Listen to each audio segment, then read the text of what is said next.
नमस्कार विद्यार्थी मित्रांनो, आज आपण शिष्यवृत्ती आणि नवोदयचा सर्वात महत्त्वाचा घटक परिमिती बघणार आहोत। परिमितीचे अनेक सूत्र आहेत। आकृती जशी बदलते तसे सूत्र बदलतात, परंतु बघा अतिशय सोपं आणि एक सर्व याच्यात लागू पडेल असं एकच सूत्र मी तुम्हाला इथे सांगणार आहे। ते म्हणजे परिमिती म्हणजे आकृतीच्या सर्व बाहेरील बाजूंची बेरीज। कोणत्या बाजूंची बेरीज? बाहेरील बाजूंची बेरीज। हे एकच सूत्र घेऊन तुम्ही कोणत्याही आकृतीचे परिमिती काढू शकणार आहात। परिमिती बरोबर आकृतीच्या सर्व बाहेरील बाजूंची बेरीज हे एकच सूत्र आपण वापरणार आहोत आणि खाली दिलेल्या सर्व आकृत्यांची आपण परिमिती काढणार आहोत। इथे काही आकृत्या आहेत, हा आहे चौरस, त्रिकोण आणि आयत, आणि यावर काही खुणा केलेल्या आहे बघा मित्रांनो। त्या खुणांकडे तुम्ही एकदा लक्ष द्या, कारण आपण ज्यावेळेस प्रश्नपत्रिकेमध्ये उदाहरणं सोडवत असतो त्यावेळेस त्या खुणा आलेल्या असतात आणि त्या खुणांवरून आपल्याला बऱ्याच गोष्टी समजून घ्यायच्या असतात। मग कोणत्या गोष्टी समजून घ्यायच्या असतात? तर समान चिन्ह, समान खूण म्हणजे सारखे माप। आता इथे समान खूण आहे आणि चारही बाजूंवर समान खूण आहे, याचा अर्थ याचे माप आणि इतर तीन बाजू आहेत त्यांचे माप समान आहे। म्हणजे ही आकृती जर 7 सेंटीमीटर असेल, ही बाजू जर 7 सेंटीमीटर असेल तर ही बाजू देखील 7 सेंटीमीटर, ही सुद्धा 7 सेंटीमीटर, ही सुद्धा 7 सेंटीमीटर। आणि मग आपल्याकडे परिमितीनुसार सूत्रानुसार काय? परिमिती बरोबर बाहेरील सर्व बाजूंची बेरीज।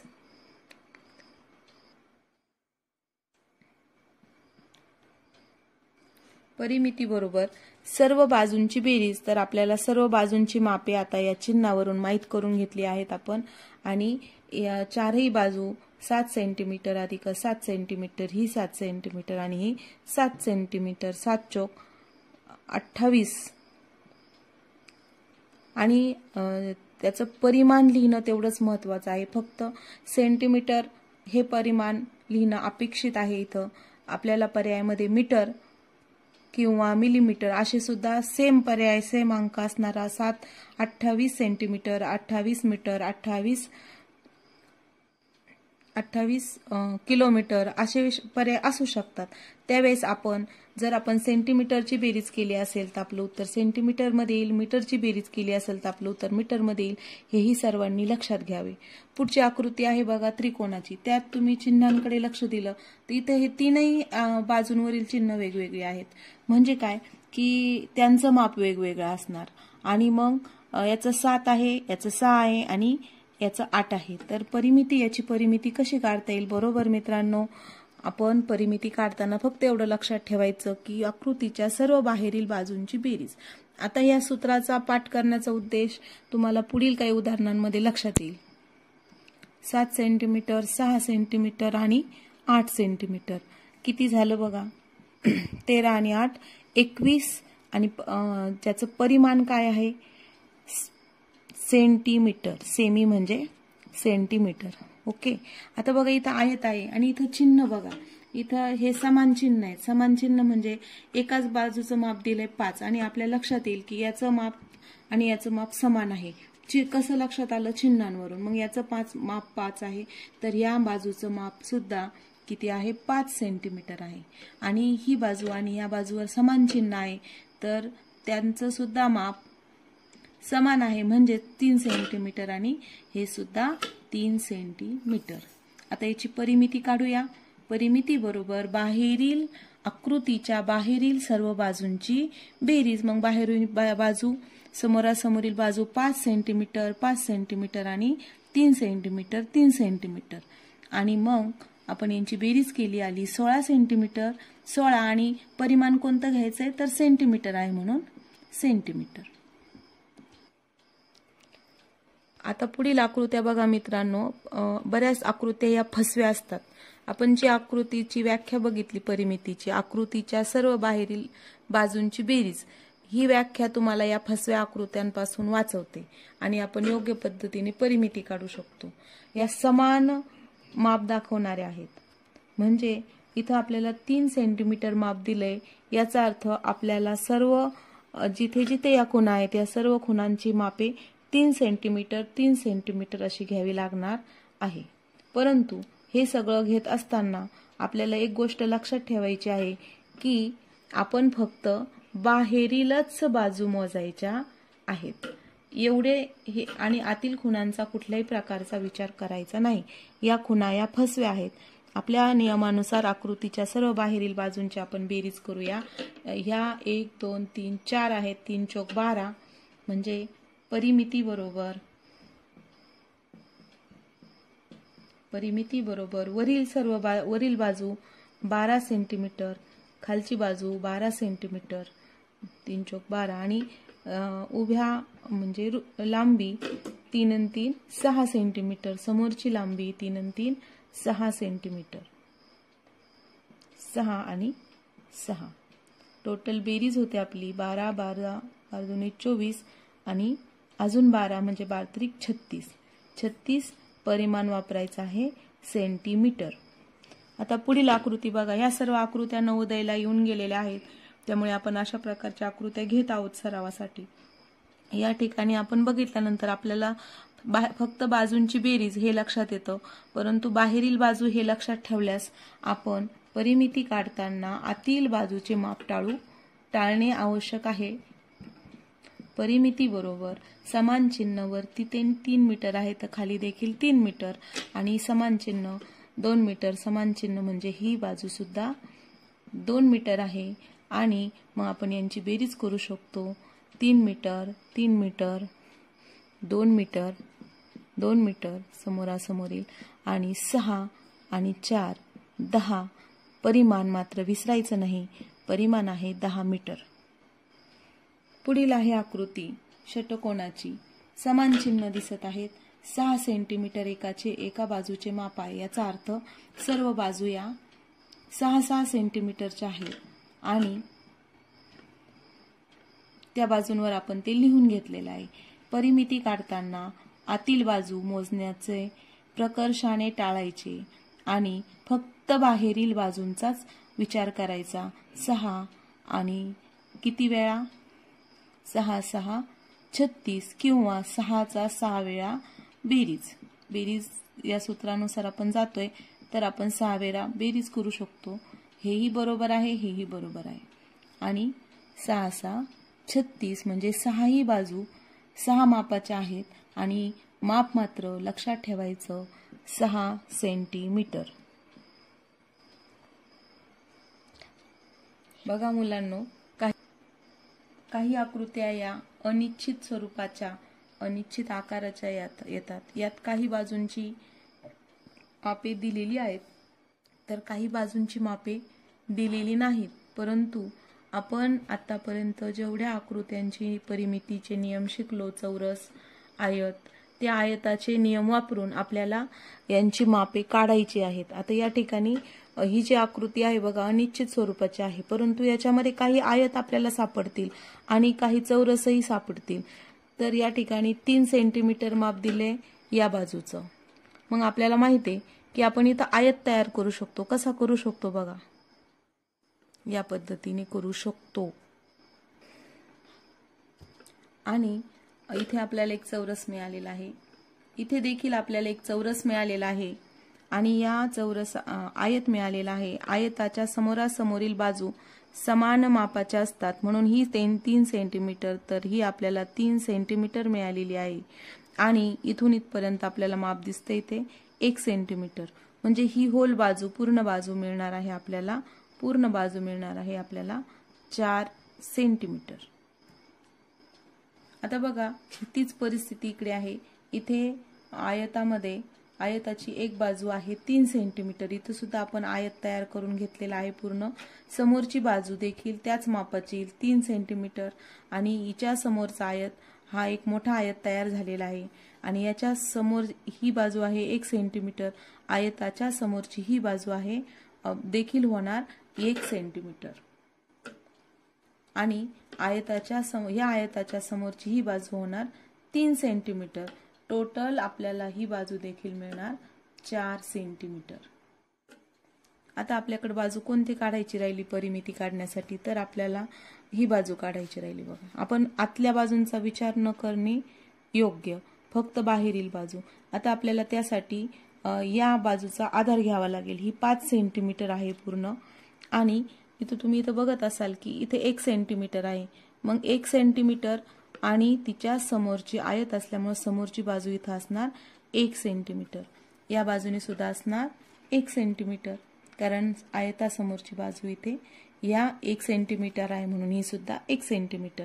आता 5 सेंटीमीटर मधून ही 1 सेंटीमीटर आणि ही 1 सेंटीमीटर वजा केली तर आपल्याला लक्षात येईल की आपल्याला ही पूर्ण इथपर्यंत बाजू मिळते, इथपासून इथपर्यंत ती आहे 5 मधून हे 2 सेंटीमीटर गेल्यावर समोर आपल्याला मिळते 3 सेंटीमीटर। आता आपल्या सर्व बाजू काढून झालेल्या आहेत। तुम्ही बघू शकता मी मुद्दाम वेगळ्या पद्धतीने लिहिलंय। जे आपल्याला आधी दिलेलं होतं ते मराठीमध्ये सेंटीमीटर मध्ये लिहिलंय आणि जे आपण नंतर काढलं हे सीएम मध्ये लिहिलंय। का तर आपण बाजू किती वेगळ्या वेगळ्या पद्धतीने अँगलनी काढू शकतो हे तुमच्या लक्षात येईल। आता आपल्याला फक्त काय शिल्लक राहिले कार्य की आपण बाहेरील बाजू मोजूया। परिमिती बरोबर आता आपण परिमिती मोजणार आहोत। ही पूर्ण बाजू आपल्याला मिळालेली आहे 4 सेंटीमीटर, तर ती आपण घेतली 4 सेंटीमीटर।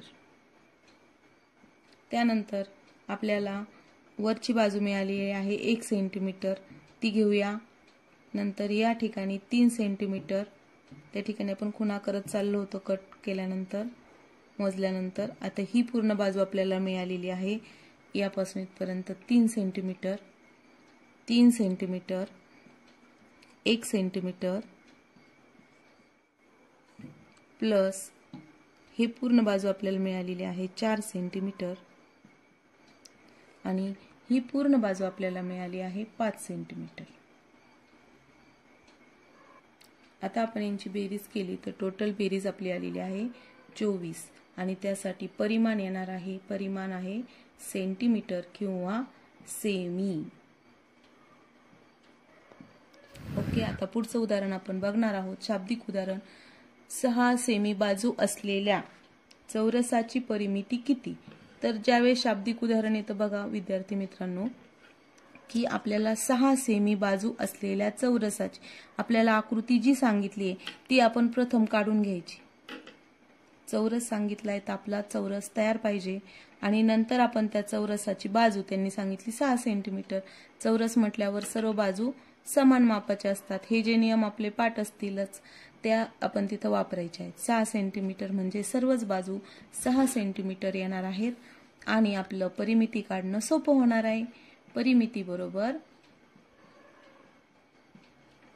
6 अधिक 6 अधिक 6 अधिक 6, चारही बाजूंची बेरीज 6 24, परिमाण सेंटीमीटर। बघा मित्रांनो, हे एक उदाहरण आहे। रणवीर रोज सकाळी 320 मीटर लांबचा व 210 मीटर रुंद असलेल्या बागेच्या कडेने पायी चालतो, तर तो 5 फेऱ्यांत किती अंतर चालतो, असा प्रश्न आहे। तर या ठिकाणी तुम्हाला आकृती माहित नाही परंतु माहिती दिलेली आहे। 320 मीटर लांब आणि 210 मीटर रुंद, लांबी आणि रुंदी आहे, याचा अर्थ लक्षात घ्या मित्रांनो। त्या ठिकाणी ती आकृती काय असणार आहे? बरोबर आयत असणार आहे। ज्याला लांबी आहे रुंदी आहे म्हणजेच ती काय असणार आहे? आयत असणार आहे। आणि लांबी आपली दिलेली आहे 320 मीटर, तर ही आणि रुंदी दिलेली आहे 210 मीटर आणि समोरासमोरील बाजू समान मापाच्या म्हणून 320च्या समोरची लांबी 320 मीटर आपण काढू शकतो आणि 210 समोरासमोरील बाजू 210 मीटर। आता आपली परिमिती सोपी झालेली आहे। बघा, फिरायला निघाल्यानंतर परिमिती ही नेहमी बाह्य बाजूंची काढायची असते, हे विशेष। परिमिती म्हणजे बाहेरील कोपरा, हा कोपरा तो फिरतोय आणि अशा तो किती फेऱ्या मारतोय? 5 फेऱ्या मारतोय। तर प्रथम आपण एक फेरीत किती जाणार ते बघूया। एका फेरीमध्ये तो किती जाणार आहे तो आपण बघणार आहोत, म्हणून आपण त्यासाठी परिमिती काढणार आहोत। म्हणून लक्षात घ्या मित्रांनो, जेव्हा फेऱ्या असतील, बाहेरील बाजूंना कुंपण घालायचे असेल, असे ज्यावेळेस प्रश्न येतील किंवा चालला असेल तर त्यावेळेस आपल्याला परिमितीच काढावी लागते।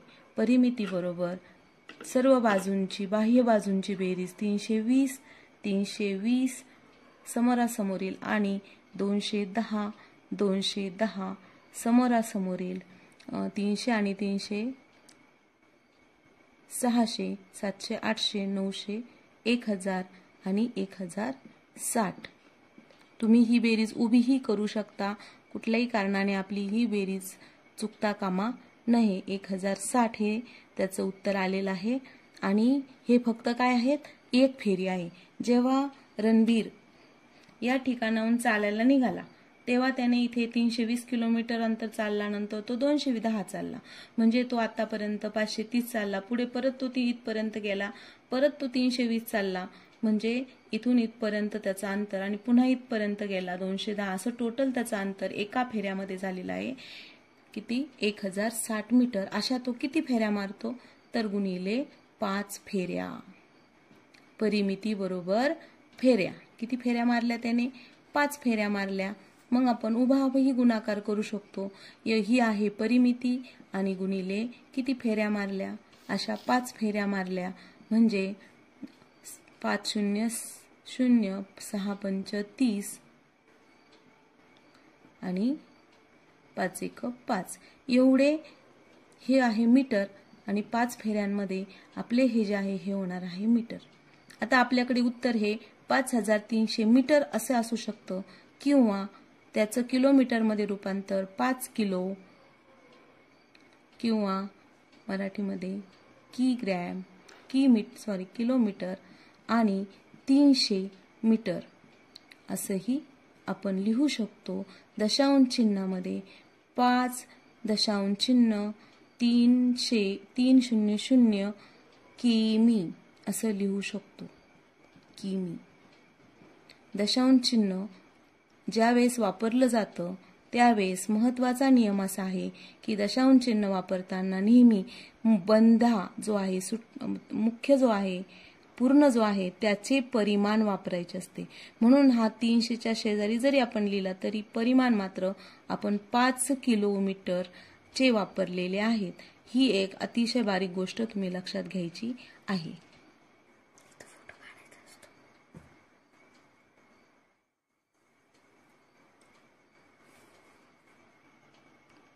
दिलेल्या आकृतीमध्ये आपण बघू शकता की काही चिन्ह आहेत.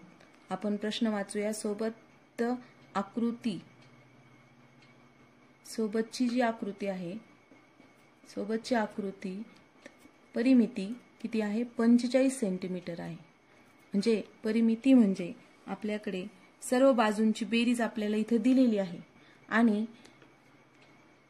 विचारलेलं आहे की आकृतीच्या समान बाजूंची लांबी किती. आता बघा, परिमिती दिली म्हणजे सर्व बाजूंची बेरीज दिलेली आहे. बघा, आपल्याकडे सूत्र आहे परिमिती बरोबर सर्व बाजूंची बेरीज, सर्व बाह्य बाजूंची बेरीज,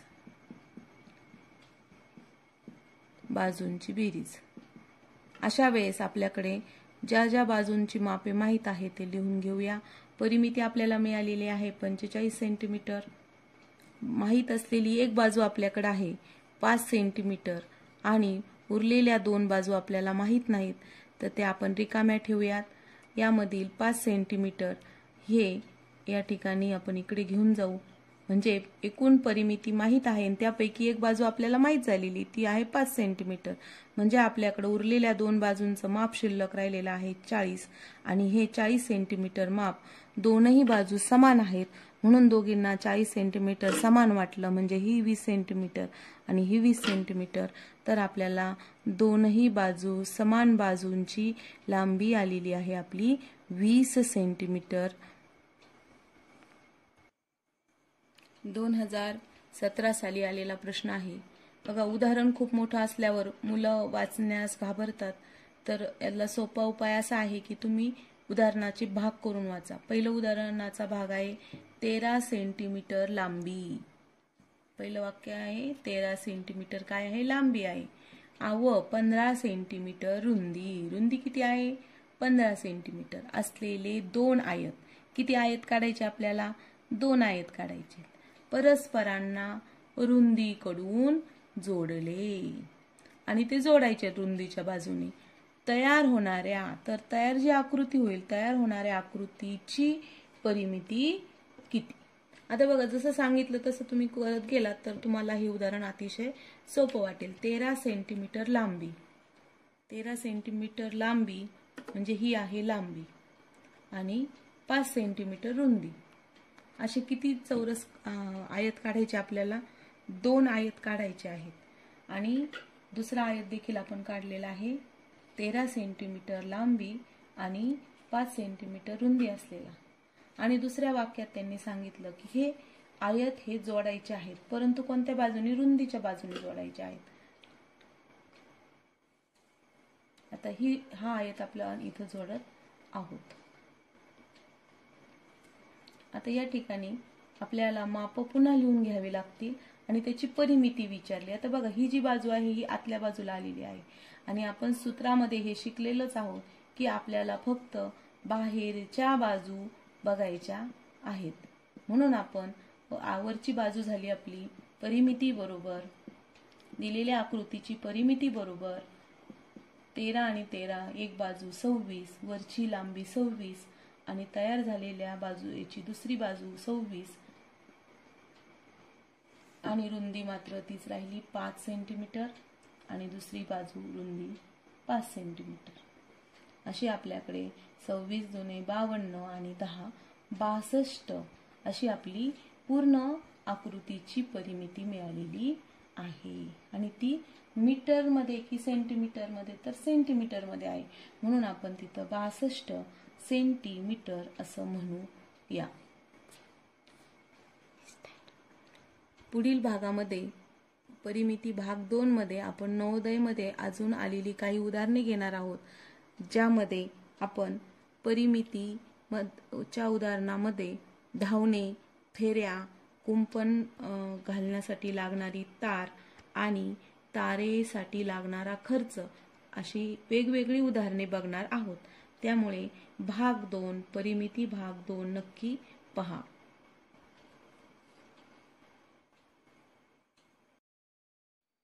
नमस्कार विद्यार्थी मित्रांनो, परिमिती भाग 2 मध्ये आपण नवोदयला आलेली काही परिमितीची उदाहरणे बघणार आहोत. अशीच उदाहरणे शिष्यवृत्तीला सुद्धा येतात. एका आयताकृती शेताची लांबी व रुंदी अनुक्रमे 3.1/4 मीटर व 2.3/4 मीटर आहे.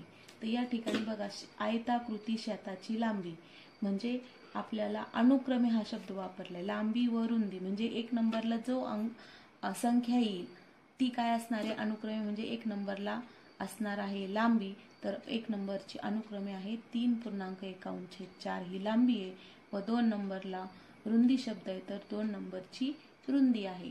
ही झाली कशाची माहिती? आयताकृती शेताची माहिती. पुढील वाक्य, रुपये. हे आहे रुपयाचं चिन्ह आणि रुपये 2.1/2 मीटर या दराने, मीटरला काय भाव आहे? 2.1/2 हा दर आहे. दर म्हणजे भाव.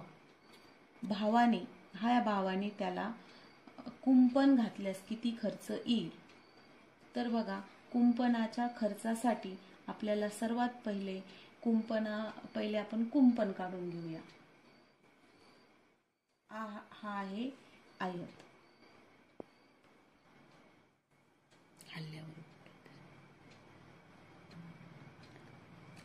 आयतामध्ये लांबी दिलेली आहे. आपण लांबीच्या ठिकाणी लांबी लिहून घेऊया 3.1/4 आणि रुंदी दिलेली आहे 2.3/4.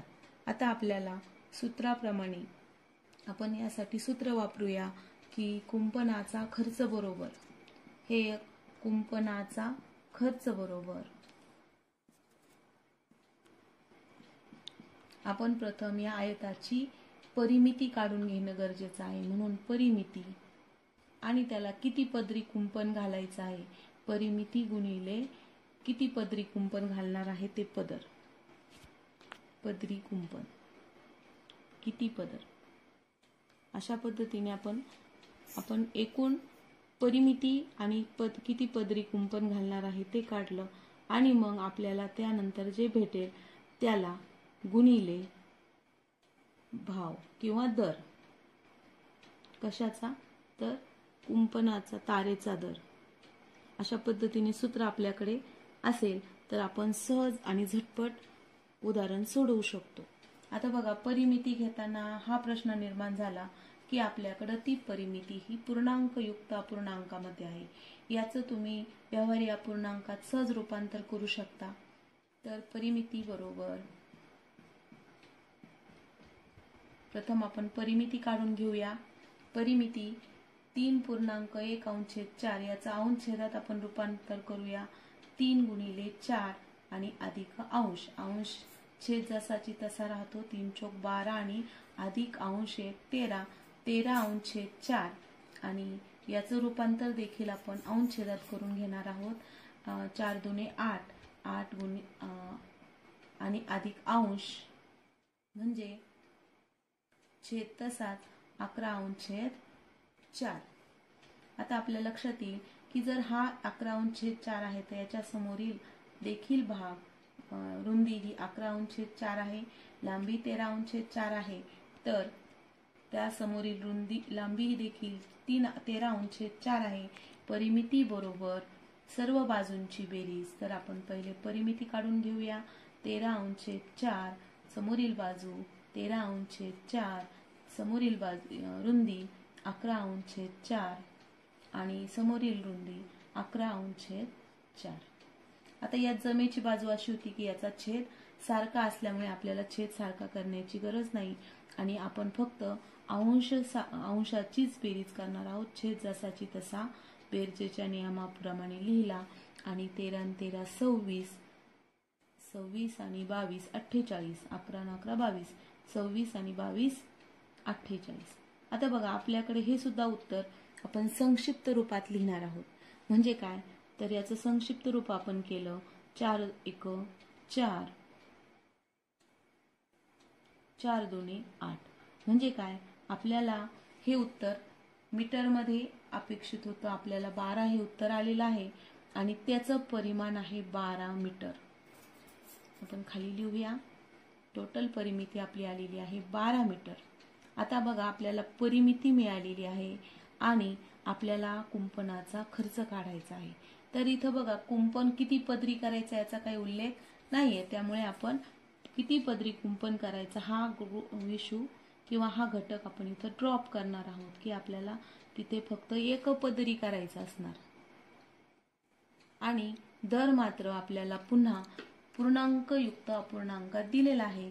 तो दर आपण अंश छेदात करून घेऊ शकतो किंवा आपण रुपयामध्ये दर करत असताना लक्षात घ्या की आपल्याला रूपांतर येणं खूप गरजेचं आहे. 2.1/2 रुपये म्हणजे 2 पूर्ण रुपये आणि 1 अर्धा रुपये म्हणजे काय, 2 रुपये 50 पैसे असा आपला दर आहे.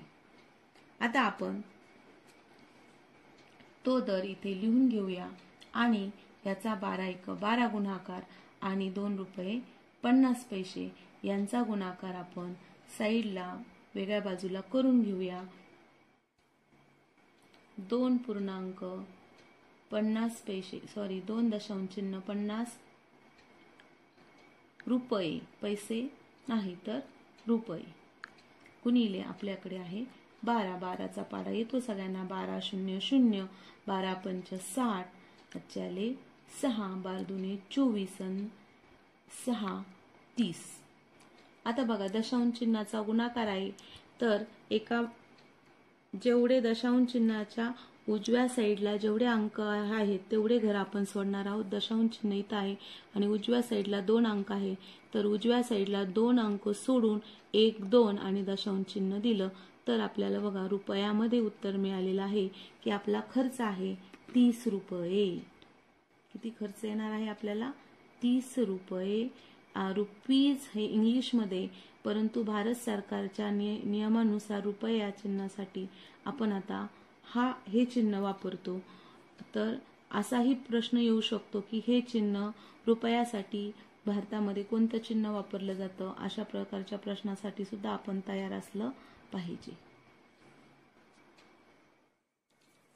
पुढील उदाहरण आहे, एका चौरसाकृती भूखंडाची लांबी 50 मीटर आहे. त्याला 3 पदरी कुंपण घालण्यासाठी प्रति मीटर रुपये 25 दराने किती खर्च येईल? तर बघा, पहिले सुरुवातीला आपण पहिला भाग घेऊया प्रश्नाचा. एका चौरसाकृती भूखंडाची लांबी 50 मीटर आहे. एक चौरसाकृती भूखंड म्हणजे आपण प्रथम आकृती काढून घेऊया. एक चौरसाकृती भूखंड, त्याची लांबी, आता चौरस म्हटल्यावर त्याच्या सर्व बाजू समान मापाच्या 50 मीटर आहे. तर एक बाजू 50 मीटर आहे, म्हणजेच चारही बाजू 50 मीटर अंतर मापाच्या आहेत. आणि त्याला आपल्याला किती पदरी कुंपण घालायचं आहे ते बघा. तर त्याला आपल्याला 3 पदरी कुंपण घालायचं आहे. म्हणजे परिमितीमध्ये आपण फक्त बाहेरील बाजूचा विचार करतो, आयताच्या चौरसाच्या किंवा कुठल्याही आकृतीच्या बाह्य बाजू, आणि आपल्याला 3 वेळा या बाजू मोजायच्या आहे. आणि त्यासाठी आपलं सूत्र आहे, खर्च जेव्हा आपल्याला विचारला जाईल त्यावेळेस आपण हे एकच सूत्र वापरावं, कुंपणाचा खर्च. त्यासाठी आवश्यक आहे आपल्याला परिमिती गुणिले फेरे किंवा पदर, फेरे किंवा पदर, आणि गुणिले प्रति मीटरचा दर, दर म्हणजे भाव. तर पहिले आपण या साईडला परिमिती काढून घेऊया. परिमिती बरोबर सर्व बाजूंची बेरीज म्हणजे 50 अधिक 50 अधिक 50 अधिक 50, आणि टोटल बेरीज आलेली आहे. पूर्ण परिमिती आलेली आहे चौरसाकृती भूखंडाची 200, आणि त्याला परिमाण मात्र द्यायला चुकायचं नाही, 20 मीटर. आता बघा, आपल्याला या सूत्रामध्ये परिमिती गुणिले फेरे म्हणजे पदर गुणिले दर, या सूत्रामध्ये आपल्याला परिमिती मिळालेली आहे 200 मीटर. आता आपल्याला फेरे किती पदरी घालायची आहे? 3 पदरी, म्हणजे गुणिले 3, आणि दर आपला आहे 25 रुपये. आर हे चिन्ह लक्षात घ्या, रुपये 25 हा दर आहे. तर प्रथम आता आपण फेरे काढून घेऊया. फेरे मारल्यानंतर आपल्याला टोटल 3 फेऱ्यामध्ये, एक पहिल्या फेऱ्याला 200, दुसऱ्या फेऱ्याला 200 आणि तिसऱ्या फेऱ्याला 200, म्हणजे आपले 600 मीटर एकूण आपल्याला तार लागणार आहे. आणि त्यासाठी आपला जो दर आहे तो आहे 25. आता बघा, बऱ्याच जणांना आडवी बेरीज गुणाकार जमत नसेल तर उभी धरा. शून्याचा गुणाकार सोपा असतो, हे 2 शून्य इथे घेऊन टाकले आणि मग फक्त 25 आणि 6, 25 × 150, आणि हे आहेत आपण रुपये, म्हणजे 15,000 रुपये खर्च आपल्या चौरसाकृती भूखंडाला 3 पदरी कुंपण घालण्यासाठी आला. त्यावेळेस दर आपला होता प्रति शब्द बऱ्याच जणांना समजत नाही. प्रति म्हणजे प्रत्येक मीटरला, म्हणजे एका मीटरला 25 रुपये दर. दर म्हणजे